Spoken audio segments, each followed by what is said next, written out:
Sa video na to, ituturo ko sa inyo yung Tripwire marketing.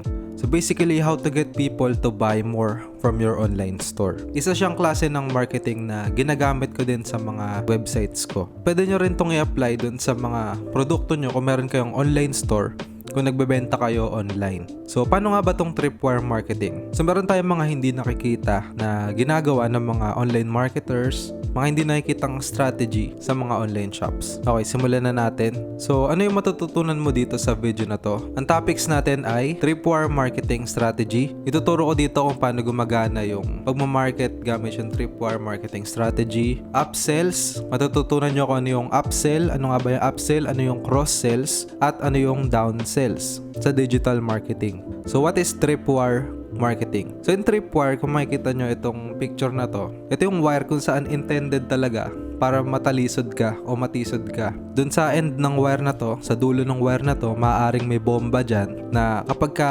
natalisod ka dito sa wire na to, magi-ignite o kaya may patibong kapag ka natalisod ka dito sa wire na to. Sa mga movies na napapanood natin, di ba, may mga patibong kapag ka may wire ka na natapakan o napatid ka dun sa wire na yun. Hinahalin tulad to sa Tripwire marketing kasi parang binebait mo yung customers mo. Binebait mo siya sa isang offer. I-explain natin ng mas maayos yan mamaya kung ano yung offer na yun. Bebait mo siya sa isang offer, mauhuli mo siya, bibili siya ng mas maraming product sa'yo. Yun yung basic idea ng Tripwire marketing. Inihalin tulad lang siya dun sa promotion na yun. Halimbawa, na-capture ka ng promotion na yun o kinagat mo yung promotion na yun, pasok ka na dun sa Tripwire. So, yun yung Tripwire marketing. So, pwede nyo tong gamitin sa mga online shops nyo. So, ito yung Tripwire marketing. Ito yung practice of offering leads a low-cost product with the intention of selling them more expensive products later. So basically, magbebenta ka ng sobrang murang product. Kapag ka binili nila yung isang product na yon, pwede pa silang bumili ulit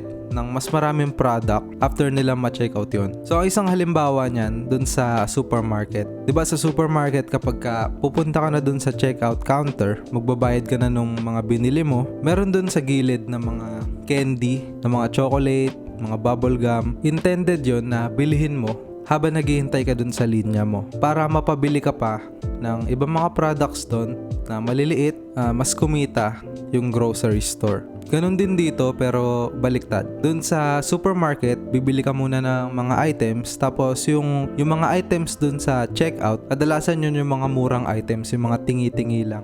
So, hindi ganito yung Tripwire marketing. Itong Tripwire marketing, kapag ka bumili ka ng candy, ang susunod na offer sa'yo ay isang box ng chocolate. So, ganun yung Tripwire marketing. Mas mapapabili ka ng mas mahal. So, explain ba natin to sa mga susunod na slides? So, explain muna natin yung iba pang concept sa digital marketing, lalo na sa online stores. Ito yung mga ginagamit na strategies para mas mapabili mo pa ng marami yung mga customers mo, yung mga audience mo dun sa online store mo. So, dito na tayo sa number 1. Ito yung number 1, upsell.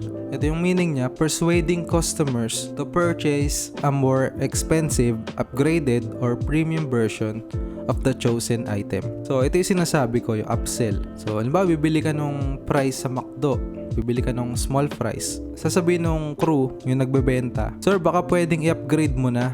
I-upgrade mo na yung fries mo sa mas malaki, large na yung fries. 10 pesos lang naman yung diferensya." So, mag-upgrade ka sa mas malaki. So, halimbawa, 20 pesos lang yung diferensya, mag-upgrade ka sa mas malaki. Yan yung tinatawag nating upsell. Persuading customers to purchase more expensive, upgraded premium versions of the chosen item. Titignan muna natin tong mga strategy na to at bibigyan ko kayo ng examples mamaya kung paano ina-apply tong mga strategy na to. Dito naman tayo sa downsell. So, downsell ay a cheaper product offer. So, yun yung sa mga grocery store. Halimbawa, bumili ka ng PS5 o PSP. Kapag ka bumili ka ng PS5 o PSP, meron yung mga downsells. Ano yung mga downsells? Yung mga games. Kadalasan, mas mura yung games kaysa dun sa mismong item. Bebentahan mo sila ng mas murang produkto, mas murang mga produkto kasabay ng mas mahal na produkto. Yun yung ibig sabihin ng downsell.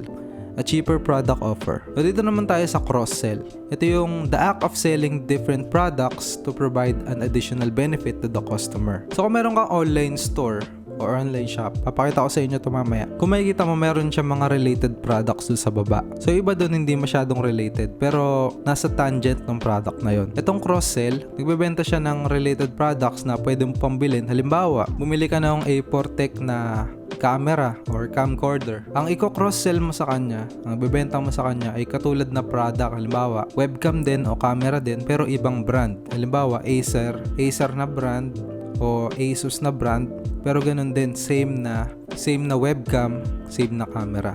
Marami kayong makikitang mga items dito sa Lazada. So pag bumaba tayo, makikita natin yung mga from the same store. Makikita natin yung mga upsells nila, mga cross-sells. At yung mga cross-sells nila dito. From the same store, itong mga items na to. So, tinignan natin tong stainless steel mixing bowl. Yung from the same store, makikita nyo dyan sa baba. At dito sa you may also like. So, ito yung mga related products. So, pwede nyo rin tong gamitin sa online store nyo. Itong strategy na to. Okay, so ginagamit din natin yan din sa sarili nating website. So, halimbawa, itong YouTube Igniter course. I-view cart natin siya. Okay, pag nandito na tayo sa cart, tignan natin tong ilalim. So, upon checkout, magche-checkout ka na, a-upsellan pa kita ng iba pang mga related products. So, ito yon. You may be interested in web dev course or freelance tycoon. So, upon checkout yan.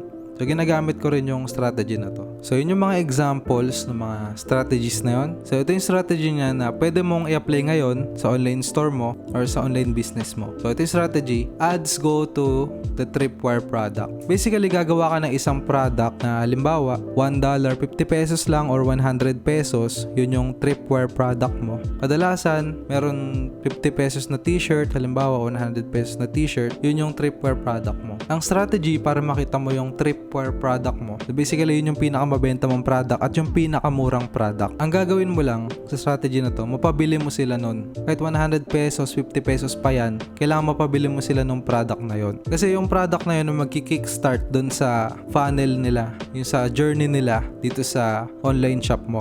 Doon na sila para makaka-capture o matitiso dun sa Tripwire mo. Parang tinatawag siyang irresistible offer dahil sobrang mura. So, halimbawa, nagbenta ako sa iyo ng camera na 100 pesos. Diba sobrang mura nun? Kailangan lang nilang bumili ng isang product. Yung pinakamabentang product, ibenta mo yung pinakamura. Yun yung mag-uumpisa ng journey nila dun sa online shop mo. Kapag bumili sila nun, mapapabili pa sila, sigurado, mapapabili pa sila ng ibang product. Yung pinakamurang product, kapag binili nila yon, chineck out nila, itinabi mo dun sa mas mahal na product. More likely, bibili nila yon yung kasing presyo nun o mas mataas pa yung presyo dun. So, meron psychology na ganun. Kailangan mapabili mo lang talaga sila ng isang product. Sa online marketing kasi, merong magic kapag nakabili na sila ng isang product. Kahit 50 pesos pa yan o 100 pesos. So, na-experience ko din to kasi nagpapadeliver kami madalas. So, nagpapadeliver kami ng pagkain. So, kapag bumili ka na ng isang pagkain doon sa store na yun, kahit gaano ka mura, basta okay yung quality. Nga pala, dapat maganda yung quality ng Tripwire product mo. Dahil para mapabili mo sila, kailangan okay yung quality nun para bumalik sila dun sa shop mo. Okay, balik tayo dun sa kwento. Dun sa nagpapadeliver kami ng pagkain. Kapag nasarapan ako dun sa isang pagkain, tas mura naman, napapabili pa ako ng ibang mga items nila. Napapabili pa ako ng mas mahal. Tinatry ko pa yung iba nilang mga products. So, ganun yung Tripwire strategy. Kailangan mapabili mo lang sila ng pinakamurang item mo. Yung pinakamurang item. Kahit yun na lang yung pinakamurang item. Yun lang yung gagawin mo. After nun, nakuha mo na yung isa mong pinakamurang item, yung Tripwire product mo. Pasabugan mo siya ng ads. Gumawa ka ng landing page o gumawa ka ng isang ad papunta dun sa Tripwire product mo. Dun sa website mo.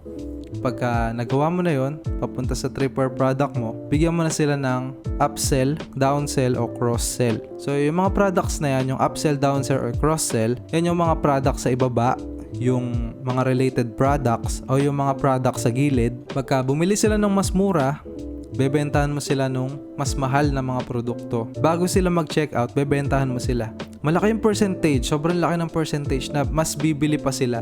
Bibili pa sila nun. Kasi ganun talaga yung mga tao. Kapag nakabili na sila ng isa, parang may urge sila na, malakas yung urge na bumili ka pa ng iba na related dun sa product na yun o bumili ka pa ng mas mahal dun sa product na yun. So, ito yung resulta. It results in more profit and more sales. Mas malaki yung kikitain mo, mas maraming profit at mas maraming sales yung papasok dun sa product mo. So, yan yung Tripwire Marketing Strategy. Kung nagustuhan mo ang video na to, hit mo yung subscribe button sa baba at i-hit mo na din yung like button. Marami pa kaming ilalabas ng mga useful tutorials at information videos para sa'yo. At kung may tanong ka pa, chat mo lang kami sa Facebook page ng Illustrados. Yung link nasa description. Salamat sa panonood.